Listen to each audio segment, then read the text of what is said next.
एक समय की बात थी जब महात्मा गांधी जी जिस स्कूल में पढ़ते थे वहाँ खेल कूद अनिवार्य था।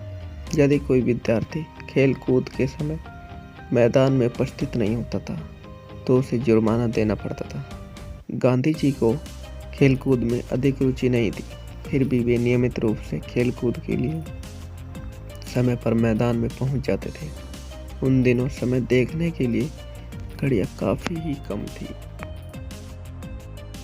लेकिन बापूजी अंदाजे से समय पर पहुंच जाया करते थे।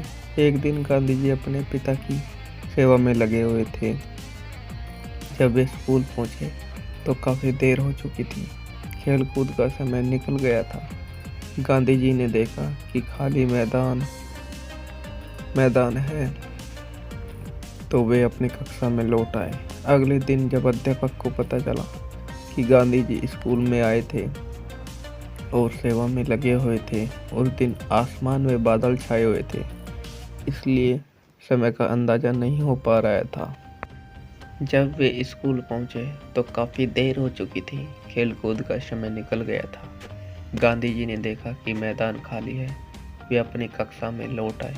अगले दिन जब अध्यापक को पता चला कि गांधी जी स्कूल में तो आए थे, लेकिन खेल कूद के मैदान में नहीं पहुंचे, तो उन्होंने उसे इसका कारण पूछा। गांधी जी बोला, मैं तो आया था किंतु समय वहाँ पर कोई विद्यार्थी नहीं था। यह सुनकर अध्यापक बोले, तुम देर से क्यों आए? क्या तुम्हें समय का ज्ञान नहीं था? गांधी जी बोले, मेरे पास घड़ी नहीं थी और मैं कल से आसमान में बादल होने की वजह से सही समय का अंदाज़ा नहीं लगा सका, इसलिए मुझे थोड़ी देर हो गई।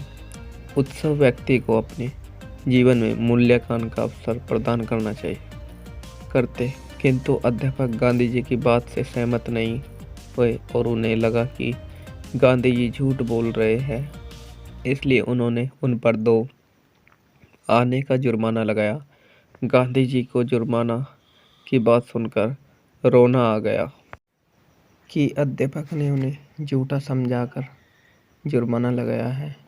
उन्होंने उसी समय निश्चय किया कि आगे से वे कभी भी झूठ नहीं बोलेंगे, साथ ही अपने अंदर बेहतरीन आत्मबल पैदा करेंगे। उन्होंने अपना यह प्रण आजीवन निभाया और सत्य के साथ साथ अहिंसा का भी प्रण वह अंत तक निभाते रहे। इसलिए बापूजी कहते हैं कि हमें कभी झूठ का सहारा नहीं लेना चाहिए। अगर हम सच भी बोल रहे हैं तब भी हमें झूठ साबित कर देगी लोग, क्योंकि ये दुनिया है।